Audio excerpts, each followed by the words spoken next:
MARPOL NXE1. Actually, under this, you have to maintain oil record book part 1 and part 2.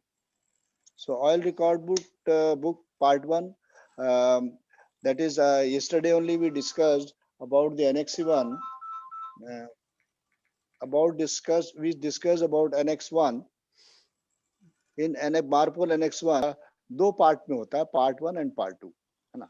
ठीक है. Part 1 is actually covered any oil residue or anything discharge of oil residue after filtering equipment from the OWS oily water separator or through the incinerator, if any sludge you are giving to reception facility, whatever it is, which is concerned with the oil from the machinery spaces of the engine room, or maybe the in tanker there's a much pump room, engine room spaces, so wherever it is.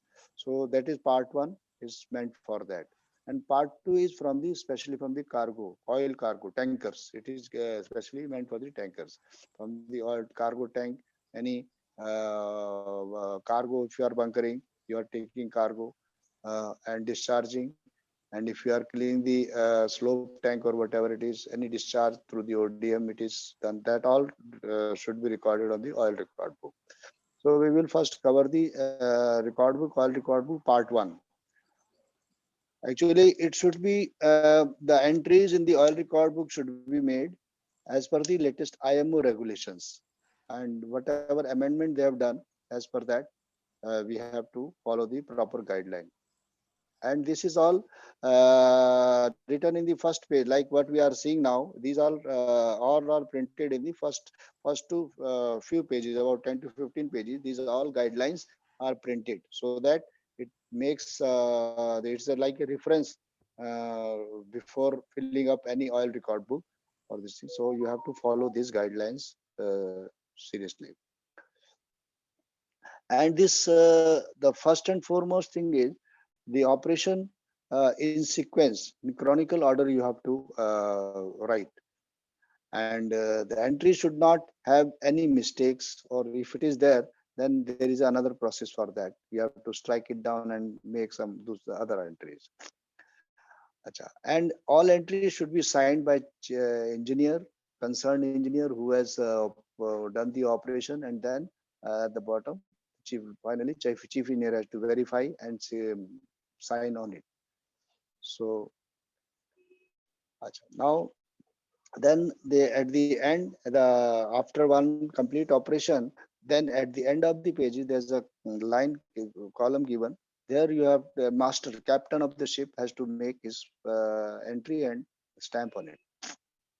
So this should, the idea is that this should be in the knowledge of chief engineer as well as captain also. So whatever operation in your machinery room you are doing or carrying out, or on the cargo tanks. So we will scroll it down. Scroll down. Excuse me. Excuse me. Jitendra.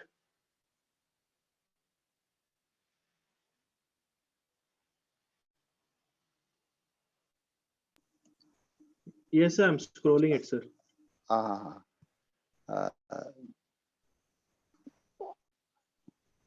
Then the completed page should be signed by the master's captain. Then kept this oil, the condition of carrying or preserving this oil record book at least for 3 years from the last entry made to the time the last entry made. So, and it should this oil record book in engine room, the chief engineer should maintain with him. Now, the other condition is your 2 spare sets of filters, colossal element filters for the OWS, oily water separator, should be always ready. 2 sets of spares. In case of this failure, existing one fails, you must have the 2 spare colossal element filters, which is very important part of the OWS, oily water separator.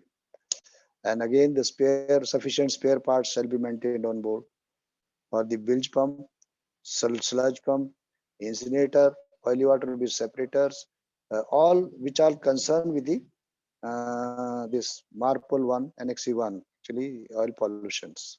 So for that, again, bilge pump, your sludge pump, incinerators, and all related machineries should be maintained. Spare parts should be maintained on board ship always. Please scroll it down. Just we'll see. And excuse me. एक और scroll कीजिए. अच्छा, अभी इस oil record book में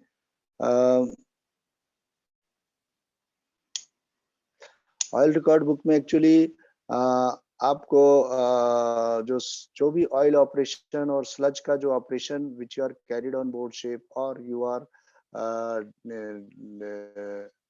discharging to the reception facilities, all should be all records should be maintained, or any fuel transfer or something.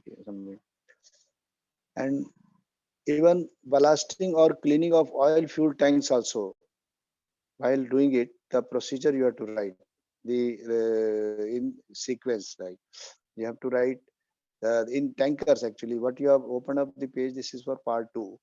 So oil record book part 2. Chalo, we will discuss part 2 first, no problem.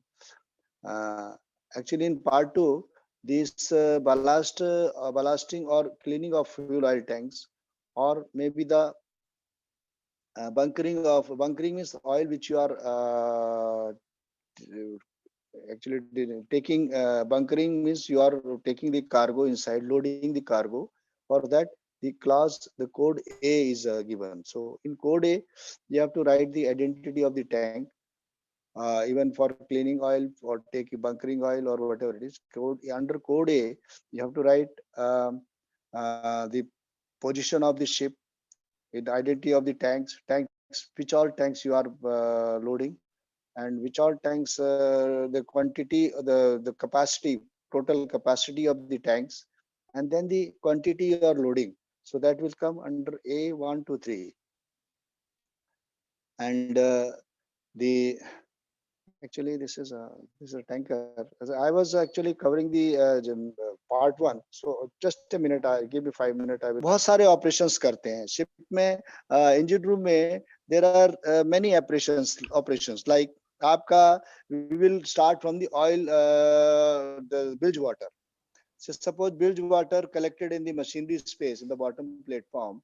So for that, the bilges, if we are pumping, actually this pumping overboard, that should always strictly go through the OWS, oily water separators. That is called oily water separators. So when you are doing that oily water separator operation, then the user entry should be like there are sections, there are rules. Just third. Wait a minute.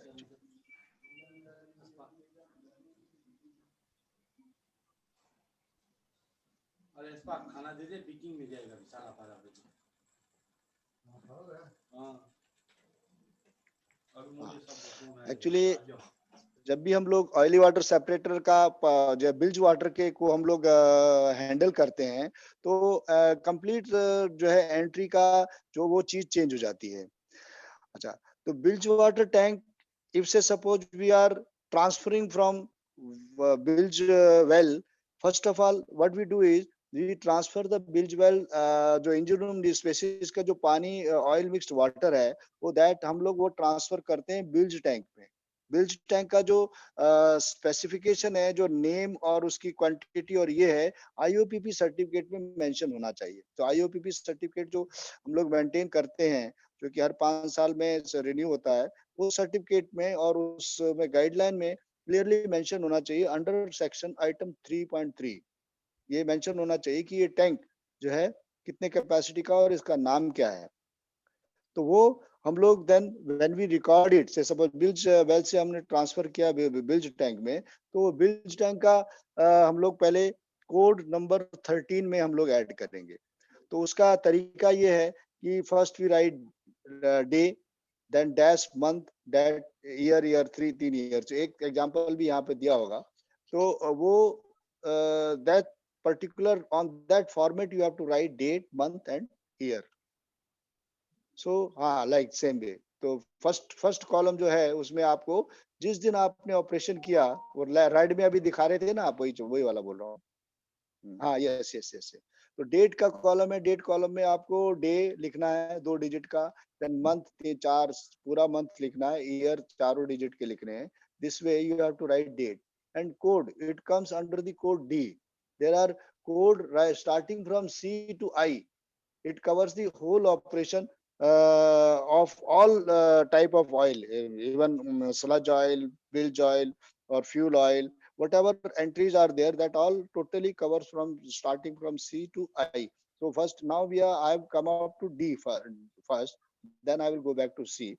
So on the D entry, code D entry, then you have to write item number 3. The third column is your item. So item number 3 में लिखना है 13।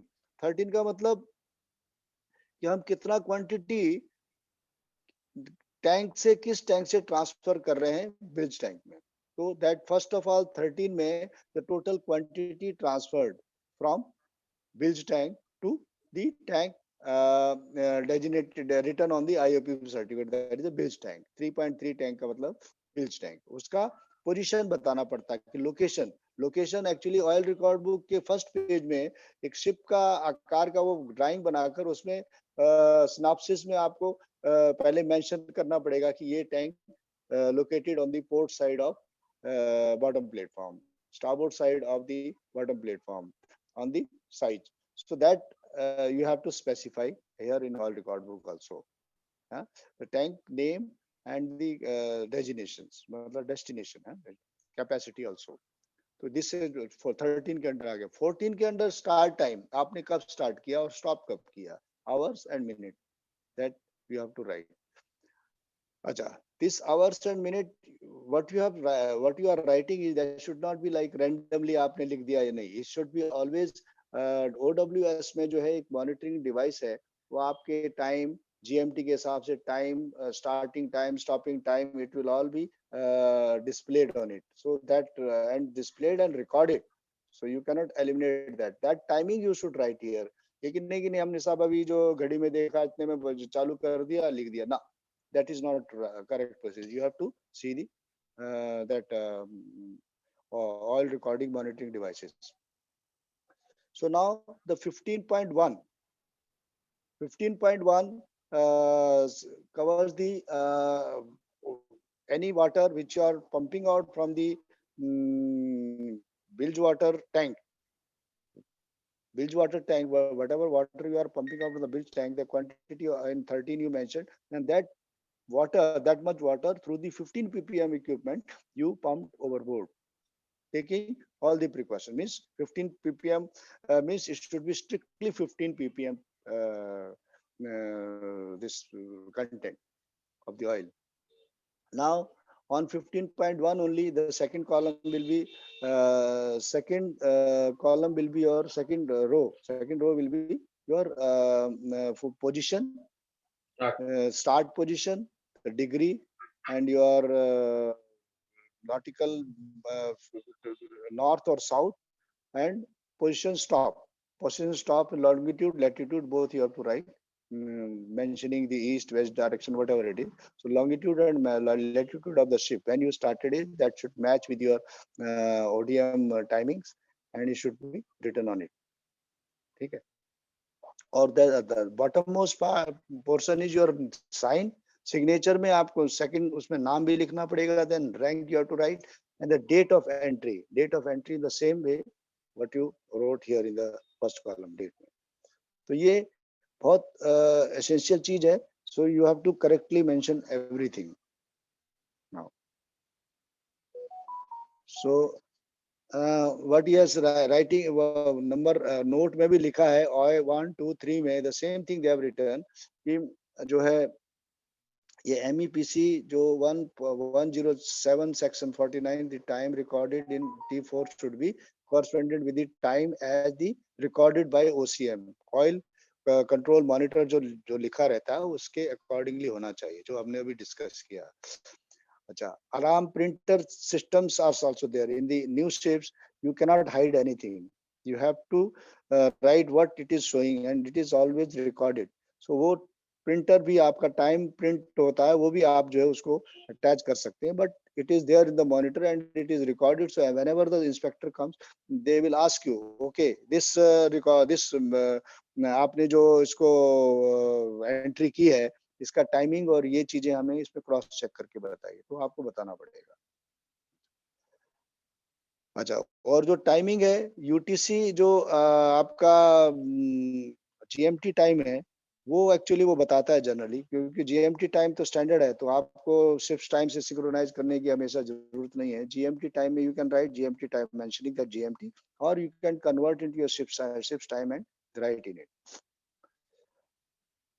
अच्छा, so and now there will be some alarms printer also. So whenever there is an alarm, say suppose you did not follow the this thing, or you some in between some alarm came or something happened, so the printer alarms are also there. So that you cannot hide, you have to show so and so time it alarm rang and it is displayed here. Now the show the time operation and quantity disposed corresponding with the throughput of the power WS as stated in this. Yeah, the same thing. It has covered everything. The entry what we made is it actually ensures everything. It ensures everything. So these are the instruction note they have written. So you have to keep a note of it, and accordingly you have to do it. Now scroll it down, please. So we will come to the 5.3. The 15.3, 13, 14 and 15.3 entry. That is the transfer of bilge water from yes 15.3. Just scroll it. हाँ yes. इसमें क्या है कि हम लोग builds water जो है engine room बिल्जेस से अपना बिल्ज होल्डिंग टैंक में जो है हम ट्रांसफर करते हैं. ठीक है, तो ये entry 13 and 14 will be same. Only 15.3 में जो है 15.3 में डिफरेंस ये होगा कि आपको पोजीशन लिखने की जरूरत नहीं, क्योंकि आपने बिल्ज वेल से जो है वो पानी आपने बिल्ज होल्डिंग टैंक में ट्रांसफर किया है ना, engine room bilge holding tank में. तो there will be a quantity of the bilge water from the engine room bilge well. 14 is the start time and the then stop time, both the time we have to write. And 15.3 is the name of the tank. Again it is IOPP certificate में लिखा हुआ है, और उसमें retention कितना है और पहले कितना था, तो ये आपको मेंशन करना पड़ेगा अभी कितना रिटेन कर रहा है. Then again the last column is your signature, name the person who operated it, and then next में चीफ इंजीनियर का सिग्नेचर. ये मैंडेटरी, ये करना जरूरी है. Scroll down to next page. अभी और yes same way bilge tank का ट्रांसफर पे एक टैंक से दूसरे टैंक में भी जब दिखाना हो तो देन 15.3 के अंदर ही हमको दिखाना पड़ता है. ठीक है, अभी एग्जांपल 14 में हाँ अच्छा अभी नाउ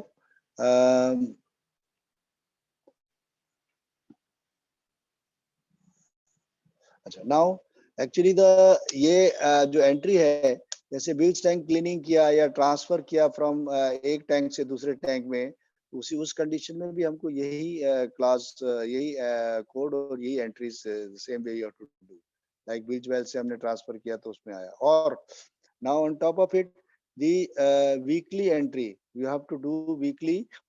आपको एंट्री करनी है कि रिटेंशन कितना है इन सब टैंक में, बिल्ज टैंक में, आपके स्लज टैंक में, सारे कितने रिटेंशंस हैं, वो कितना आप रिटेन कर रहे हैं, वो आपको लिखना पड़ता है. तो वो डे पहला कॉलम डेट ऑफ मंथ उसी सेम है. Then code D specify the bilge well bilge water. तो बिल्ज वाटर के अंडर में ये टैंक का जो है अपना टाइम वो लिखना पड़ता है, designation. Then start and this thing, this is first thing is they have given the transfer of this thing, and same way you have to write the collection of bilges also. The number, the tank name, as per the 3.3, and this collected this thing and retained in the tank access. So bilge water, if say suppose you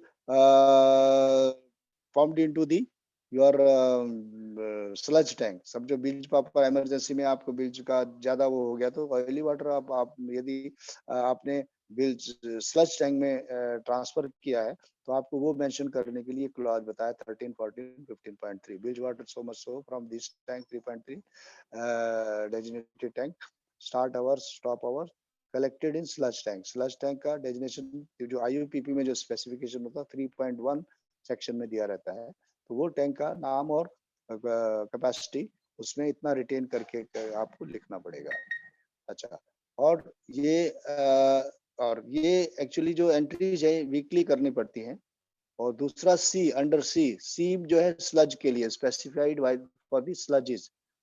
पहला oily water था ये sludge के लिए again under सी 11.1 आपको कोई manual transfer किया है या स्लज टैंक में आपने कुछ बकेट से डाल दिया समझो डेक में कुछ ऑयल कलेक्ट हुआ या इधर कुछ कलेक्ट हुआ तो उसको आपने स्लज टैंक में डाला है मैनुअली ट्रांसफर किया है तो उसके लिए आपको यहाँ नाम टैंक के नाम लिखना पड़ेगा।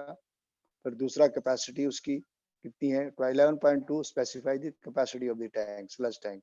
नंबर 11.3 जो है क्वांटिटी आपने कितना रिटेन किया उसमें कितना है अभी और ये 11.4 जो है मैनुअली आपने जो ऑयल कलेक्ट करके फिर बकेट में या ड्रम में होगा जो भी स्लज वगैरह थे आपने उसमें डाल दिया तो आपको 11.4 में बताना पड़ेगा कि कहाँ से कहाँ कैसे आपने जो उसमें ट्रांसफर किया कहाँ से कलेक्ट किया और कैसे डाला उसका। तो फिर अगेन साइन नेम रैंक आपको दोबारा नीचे सबसे बॉटम में आपको लाइन में लिखना पड़ता है।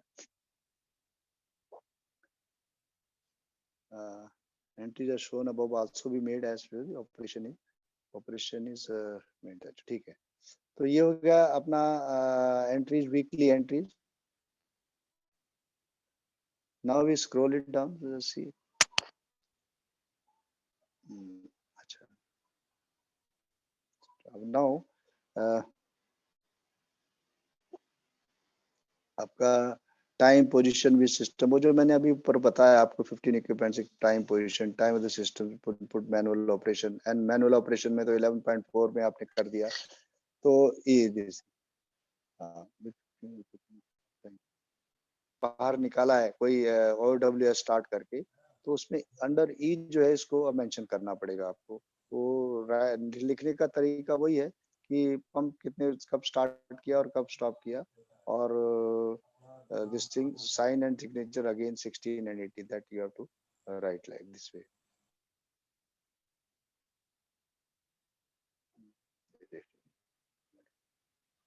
इंजन रूम बिल्ज वेल से आपने डायरेक्ट निकाला हो यदि उसमें ऑयली वाटर सेपरेटर के थ्रू निकालना है।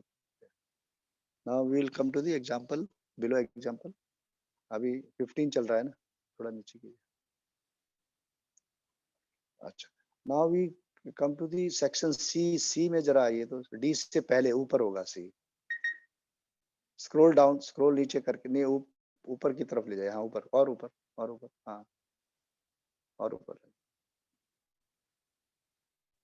हाँ नीचे और नीचे और नीचे बिगनिंग में चले जाए बिगनिंग में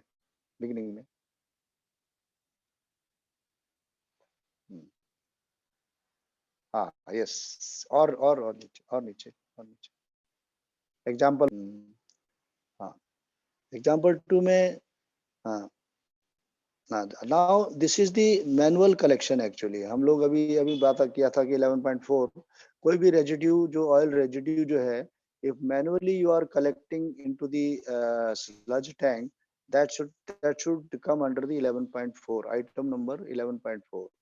These code item numbers are very strictly you have to follow. You cannot commit mistake in it.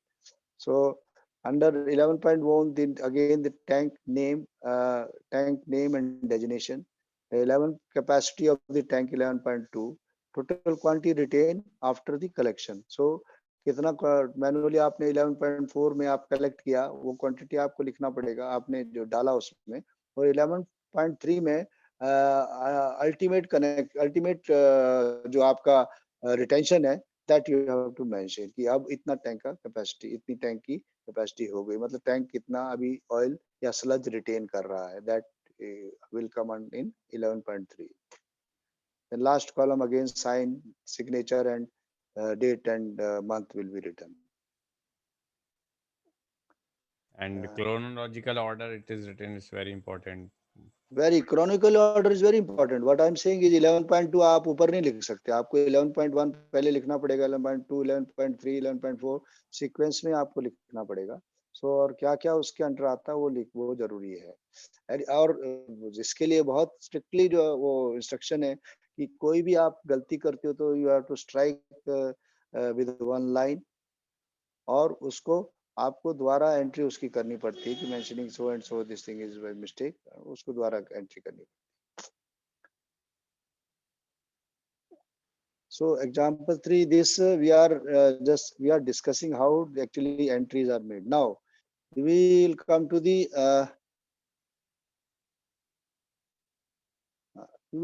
the transferring part of it. Transferring of sludge. Sludge जो है हम लोगों को फ्रिक्वेंटली एक टैंक से दूसरे टैंक में ट्रांसफर करना पड़ता है, या फिर जो सेलेक्ट जो प्यूरिफायर रूम के नीचे जो है oil lube oil purifier, fuel oil purifier के नीचे जो है एक स्लज बॉक्सेस रहते हैं, उसको जैसे जैसे प्यूरिफिकेशन होता है तो स्लज जो है कलेक्ट होता ही रहता है.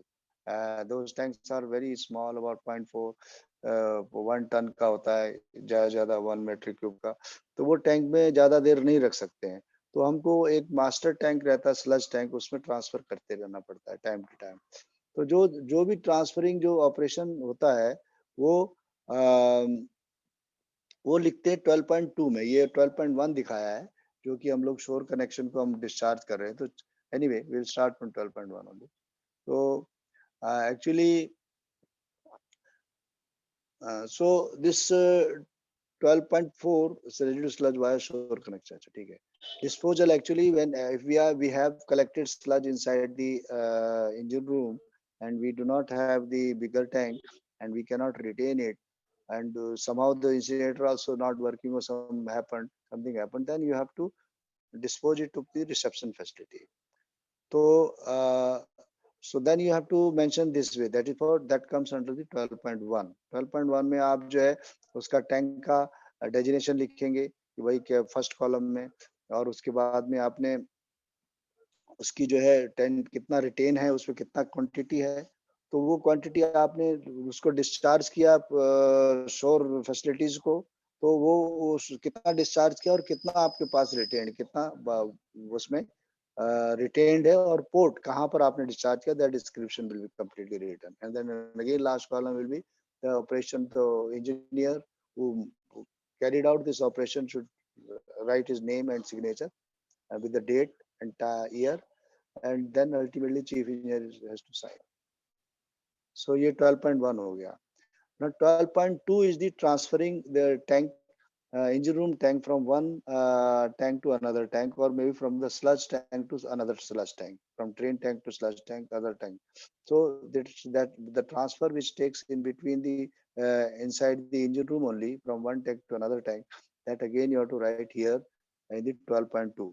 This much of quantity or something we drained from the tank or transferred. Anything which is transferred from one tank to another tank or drained, that should be mentioned here.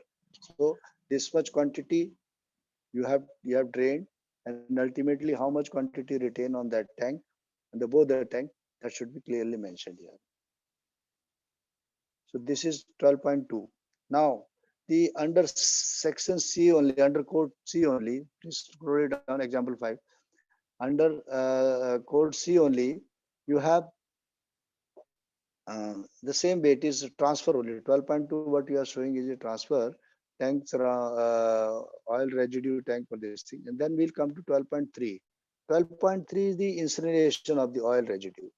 Actually the oil which you are incinerating on board ship, you have incineration equipment, incinerator you have, so you are incinerating that tank and that sludge, and you are making an entry for it. So for that it comes under the item code C and item number 12.3, that is specified as 12.3. So in that actually incinerator, this much of sludge you are burning, and how much whatever you are retaining on board ship, that should be written here in this 12.3. Now here, this is under MARPOL Annex 1. Now, incinerator, whenever you are burning a sludge, under MARPOL 6 side, actually, whenever you are making this operation, burning of the sludge into the incinerator by following all the norms and conditions, alarms and everything, that again, another entry you have to make for Annex 6. That is for air pollution. आपको air pollution का भी दूसरा entry बनाना पड़ेगा. ये लिखने के sludge जितना आपने जलाया वो तो आपको एंट्री एनेक्स 1 के हिसाब से लिखना ही है. देन एनेक्स 6 का भी जो है कि क्लास के हिसाब से आपको एक एंट्री बनानी पड़ेगी कि वो आपने जो incinerator so and so time में चलाया और उसमें जो है उसका बर्न, उसका जो फर्नेस का टेम्परेचर कितना था, सो दैट जो आप जो एग्जॉस्ट गैस जो एमिट कर रहे हैं बाहर एटमॉस्फेयर में, उसमें इतना परसेंटेज ऑफ इतना जो है चैम्बर का टेम्परेचर रहना चाहिए, so that complete combustion takes place and actually जो कार्बन एमिशन है वो कम से कम होना चाहिए. ऑक्सीजन कंटेंट कितना होगा तो वो उसको अलग से एक एंट्री होती है. तो ये 12.3 में आपको वो एनेक्स 6 का भी एंट्री करनी पड़ती है और ये 12.3 की एंट्री तो जो स्लज की ऑपरेशन है वो तो करना है. इंसिनेटर का स्पेसिफिकेशन क्या है कि इंसिनेटर में आप प्लास्टिक नहीं जला सकते क्योंकि plastic need to burn plastic you need very very high temperature about 1000 degree Celsius something. तो वो आजकल अभी नए रेगुलेशन के हिसाब से they manufacture this kind of incinerator, so that's a different thing, but till now तो प्लास्टिक जलाने का कोई प्रोविजन नहीं. Plastic you have to collect in a garbage this thing and then you have to dispose it off to the shore, so you cannot burn plastic. You have to burn only the oil residues in it and garbages में भी आपको जो है chief officer बोलता है कि sir मेरे पास इतना कलेक्ट हो गया है तो इसको बर्न करना है. तो उसमें भी आपका पेपर हो गया या वुड हो गए या फिर ऐसे कंबस्टिबल मटेरियल्स हो गए, उसको आप सॉलिड उसमें जो है आप उसको जला सकते हैं. तो that is a different this thing. तो और दूसरा क्या है कि आपका जो गैली से भी जो ऑयल कलेक्टेड होते हैं, कलेक्शन होता है, उसको भी बोलते हैं कि इसमें जलाओ, लेकिन वो लिक्विड नहीं जल सकता उसमें. तो उसको क्या करते हैं कि किसी भी कागज में या कंबस्टिबल उसमें जो है उसको इमल्सिफाई करके then we burn it as a solid garbage. Then oil record book में भी स्पेसिफिकली आपको चीफ ऑफिसर के garbage record book, oil record book में भी होना चाहिए, गार्बेज रिकॉर्ड बुक में, और इधर भी होना चाहिए. तो इंजन रूम में भी सेकंड इंजीनियर जो है उसको टाइमिंग लिखेगा कि भाई ये है, और वो ये रिकॉर्डिंग जो सॉलिड बर्निंग का जितना भी इंसिनेटर में रिकॉर्ड है वो चीफ ऑफिसर मेंटेन करता है. और उसमें सेकंड इंजीनियर ऑपरेशनल पार्ट उसका सेकंड इंजीनियर का भी सिग्नेचर रहता है कि भाई yes I have started the incinerator so end time and chief officer will specify कि this much of quantity was there, so that is there. So any solid और जो गैली ऑयल वगैरह का होता वेस्ट होता है उसको चीफ ऑफिसर के उस बुक में भी वो चीज आएगी. वो सॉलिड का रिकॉर्डिंग जो है oil record book, engine record book में नहीं होता है, वो चीफ ऑफिसर के पास में जो गार्बेज रिकॉर्ड बुक है उसमें रहेगा. तो from deck, any solid, any combustible material which you have collected on the deck, that all has to be burned. I told you, solid, any combustible garbage or any combustible thing that has to be burnt in the incinerator from the deck or from the engine room, wherever it is. So that entry has to be made in it. So now 12.4 क्या है कि आपने जो समझो कि आपने कोई जो ऑयल जैसे फ्यूल ऑयल टैंक में जो है आपका कोई ड्रेन हो गया या पानी ड्रेन हुआ या जो भी है, तो वो आपने जो है उसको कलेक्ट किया, या फिर आपके जो स्लजिज जो है अपने उसमें बॉयलर से आगे बॉयलर पॉइंट के और उसके जो स्लजिज है, या फिर इवापोरेशन हुआ इसमें से आपका बॉयलर टैंक का जो जितना भी हम लोग जो स्लज वगैरह जो है पहले इंसिनेटर में कलेक्ट करके उसको इवापोरेट करते हैं, so that because whenever a purifier is purifying the oil, तो the water content also is mixed in the sludge. तो स्लज के साथ में जो वाटर कंटेंट है उसको इवापोरेट करना या उसको ड्रेन करना बहुत जरूरी है. नहीं तो आपका इंसिनेटर में पानी चला जाएगा और इंसिनेटर का बर्नर जो है चोक हो जाएंगे और इंसिनेटर चलेगा नहीं। तो we have to make sure that incinerator का जो है वो पानी जो है जो पानी है वो ड्रेन हो गया। तो वो ड्रेन इवापोरेशन का जो भी ऑपरेशन है, जो इवापोरेशन के थ्रू जो पानी कलेक्ट होगा या जो ड्रेन से जो कलेक्ट होगा वो 12.4 के अंडर जो है लिखा जाता है कि भाई ये इतना इतना पानी हमने ड्रेन किया और इतना बर्न किया बर्न वाला। और सब दूसरा 12.4 यहाँ एग्जाम्पल जो बताया कि ये हमने बॉयलर में बर्न किया करके। So next example.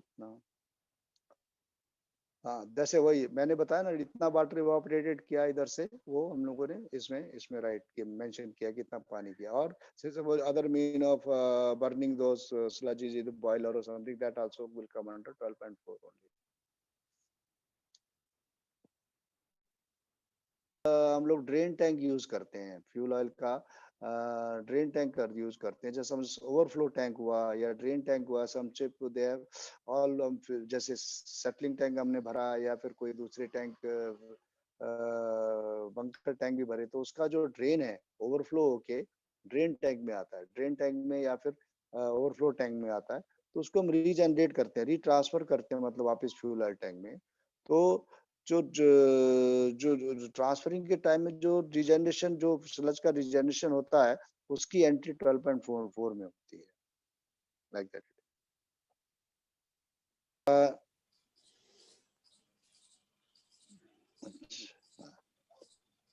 स्लज का जो 12.4 का क्लास था, ऐसा आइटम है, इसमें यही सब चीजें कवर होती हैं। अब now can be scroll it down. I जो है, आई कोई भी एंट्री हमने रॉन्ग गलत की है तो वो भी, उसका भी एंट्री जो है अंडर आई आता है कि भाई और नीचे हाँ, आई हाँ, entry pertaining to the earlier missed operation entry. Say suppose आपने कोई ऑपरेशन कल करना था और कल ही उसने आपके एंट्री की नहीं, उसके बाद में दूसरी एंट्री आ गई, फिर आपने जो है वो प्रीवियस एंट्री को जो है अब आज की डेट में कैसे बताएं। उसके लिए आपको आई अंडर से जो ये डेट और टाइम ऐसे सेम में लिख के कोड आई के अंडर जो है आपको मेंशन करना पड़ेगा कि entry pertaining to earlier missed operational entry. तो ये पेंशन करके आपको फिर 12 पॉइंट, जैसे कोई ट्रांसफर किया आपने स्लज एक टैंक से दूसरे टैंक में, तो आपको फिर 12.2 का sludge transfer from so and so tank this जो आपने समझो कि डेट इस डेट में किया था, जो पहले वाले कॉलम में बता रहा है कि ये कॉलम का डेट जो है आज का डेट है, और जो दूसरे सेकंड उसमें बता रहे हैं वो अभी का जो प्रेजेंट आपने एंट्री कर रहे हैं, वो चीज आपको यहाँ पे लिखना पड़ेगी। तो 12.2 में आपने so much of transfer, manner वही रहेगा, एंट्री उसी टाइप की रहेगी, लेकिन आपको गलती पुरानी एंट्री को दोबारा लिख रहे हो तो इस same way you have to under I में code I you have to write. Additional operation procedure and general remark आपको देना है, तो इस तरह से होगा। Then even sometime we are maintenance आप कर रहे हैं किसी भी उसमें, या फिर कोई भी इक्विपमेंट में आपका वो है, तो अगेन जो एडिशनल कोई भी एडिशनल एंट्री जो है आपको अंडर आई देना पड़ता है। आई जो है आपका एडिशनल एंट्री के लिए, it is meant for that only.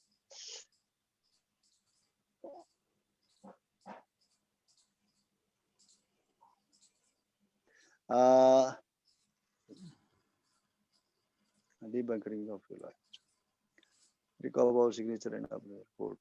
तो ये आपके जो रिकॉर्ड ऑपरेशन और जो भी हुआ है डी बंकरिंग का, समझो कि दोबारा बंकरिंग हो रही, आई में कोई भी जो है चीजें अपन एडिशनल कोई भी एंट्री हमें करनी हो तो दैट कम्स अंडर आई। हाँ, सो जैसे कि इसने स्टेटमेंट इसमें लिखा है कि कोई टैंक को डी बंकरिंग किया फ्रॉम द टैंक्स, मतलब बंकर वहां से रिमूव करके ये किया, मतलब जो कि जो भी एंट्री हम लोग उस क्लास में सेक्शन में नहीं दिए, उस एंट्री को हम सारी एंट्री जो है आई के अंडर में कर सकते हैं। लाइक मेंटेनेंस आप कोई भी कर रहे हैं इक्विपमेंट का, तो आई के अंडर दे कर सकते हैं। और फिर आपने कोई अनयूजुअल जैसे जो है ऑपरेशन किए, जो कि not removed from tank now containing this thing, वो आप इसमें mention कर सकते हैं. So these are I is meant for that purposes.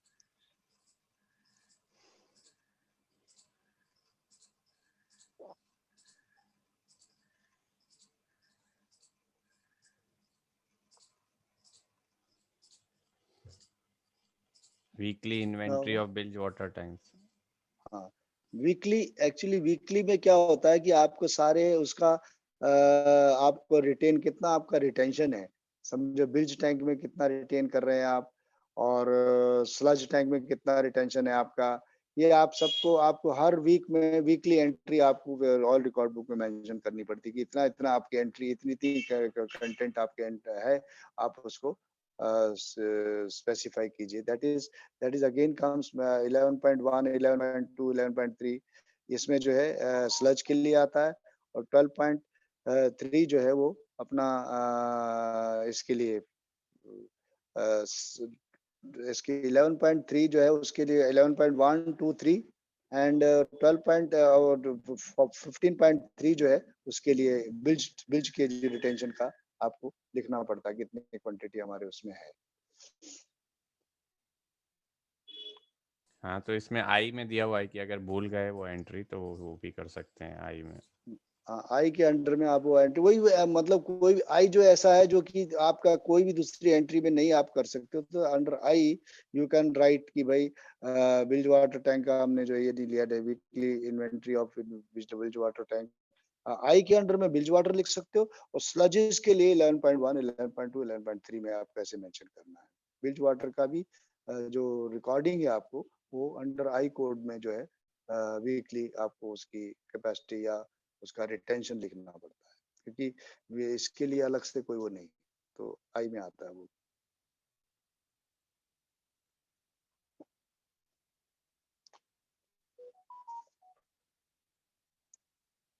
अच्छा, नाउ अभी will come to the 26 code 20 item H code H and 26 H code H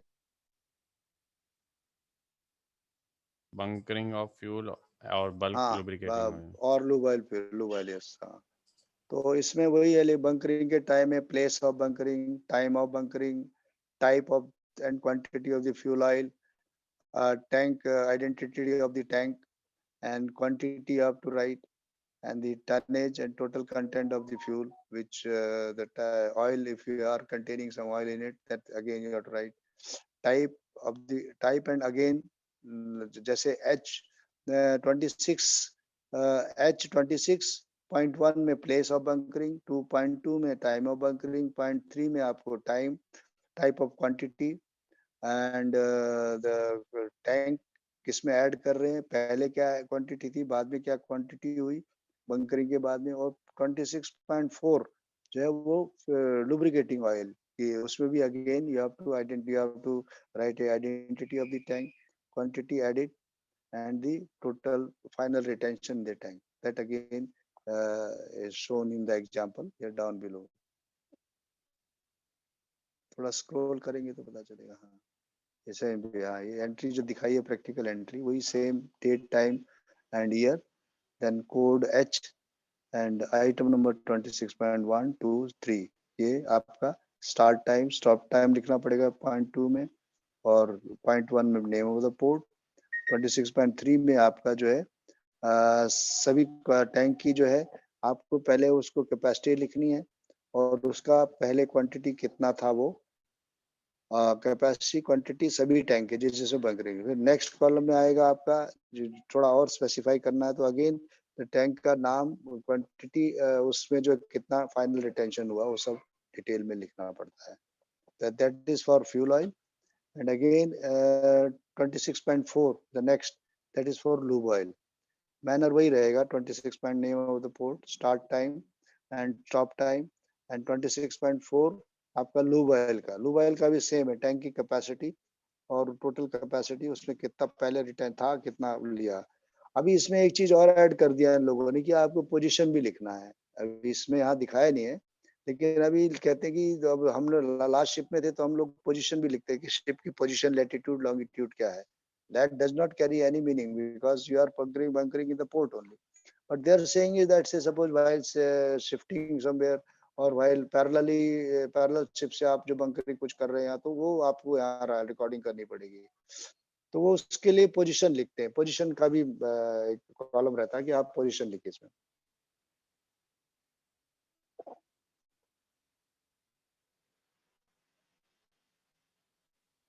G हाँ, जी भी है, accidental अभी और ऐड other किया. exceptional discharges हो गए. जी हाँ, एक्सीडेंट और एक्सेप्शनल डिस्चार्जिंग. जी का मतलब एक्सीडेंटल, हाँ कोई डिस्चार्ज हुआ है कोई भी चीज से तो देन उसका टाइम लिखना पड़ेगा.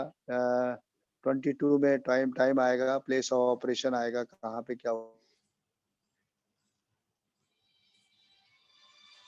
under G, that accidental pollution will come. Generally it is I under I. So accidental pollution also you have to write under the G. So hour and time, place, position, and degree, and this thing all you have to write. And region also you have to specify कि भाई क्या हुआ, आपने जैसे oily water sceptre चलाया तो oily content metre काम नहीं कर रहा था, या फ्यूल टैंक ओवरफ्लो हुआ, या रप्चर बंकर टैंक होज वगैरह हुआ, ये reason also you have to mention. Failure oil filtering equipment or this thing. Relevant sections of PAPE are also used for combating oil spill or seizing. Examples circuit discharge include but are not limited to oil content this thing. So you have to specify the region also. F is condition of oil filtering equipment. Condition Any of failure. condition of filtering was time of system. मतलब कभी आपका oil filtering system कभी fail हुआ, उसकी detail आपको इसमें लिखनी पड़ेगी. F19, 20 and 21. Reason for failure, time when it failed. Those things you have to write under F code 19, 20 and 21.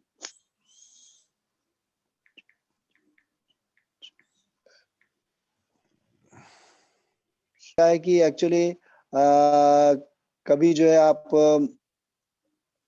गलतियां तो कुछ भी हो सकती है. आपने क्वांटिटी गलत लिख दी, या फिर आपने जो है उसका टाइम और डेट गलत डाल दिया. गलतियां कुछ भी हो सकती थी, कोड भी गलत डाल देते हैं कभी. तो वो चीजें जो है प्रॉपरली, मतलब आपको 10 बार चेक करके जो है, जो प्रीवियस पेज में फर्स्ट पेजेस में जो आप मैंने बताया 5, 10, 7 पेजेस हैं, उसमें क्लियर गाइडलाइंस है. हर जैसे पनामियन बुक है, पनामा का जो फ्लैग स्टेट का इशू किया, लाइब्रेरी का फ्लैग स्टेट का इशू, सबके अपने अलग अलग बुक्स हैं, लेकिन फॉर्मेट सेम रहते हैं. Format is same. तो आपको वो फॉर्मेट का एकदम स्ट्रिक्टली फॉलो करना पड़ता है. You have to very strictly follow this. जो सीक्वेंस में जो लिखते हैं, क्रोनिकल ऑर्डर में जो लिखा जाता है, वो आपको फॉलो करना पड़ता है. ये बहुत जरूरी है. और इसमें आप कोई भी गलती जो है that is not tolerated actually. मतलब आपको उसके रीजंस और बहुत सारी चीजें समझानी पड़ती है. और कोई कंपनी तो आपको हर वीकली जो है, हर मंथली, हर या पोर्ट अराइवल में आपको पूरी इसकी कॉपी जो है आपको स्कैन करके आपको कंपनी सुपरिटेंडेंट को भेजना पड़ता है. तो then all one copy is retained with superintendent also. तो कभी भी कोई ऐसी बात होती है कि भाई पीएससी बोलता है आपका ये था, और समझो कोई चीफ इंजीनियर पहला साइन ऑफ करके चला गया, तो आपको दूसरा चीफ इंजीनियर आया, उसने बोला भाई मैं ऐसे नहीं, ये था. तो इसकी हमेशा एक कॉपी जो है कंपनी को भी जाती है, जो कंपनी भी इस चीज को मेक श्योर करती है कि एंट्रीज आर मेड करेक्टली. तो this book is like a आपका considered to be a very serious and very important book on board ship. Garbage book हो चाहे oil record book हो, because MARPOL violation is not tolerated. MARPOL कोई भी annex हो, annex 1 तो specially is very serious. Of course annex 2, annex 3, annex 6 till annex 6 जो है, it's a serious offense, but still these things are not tolerated.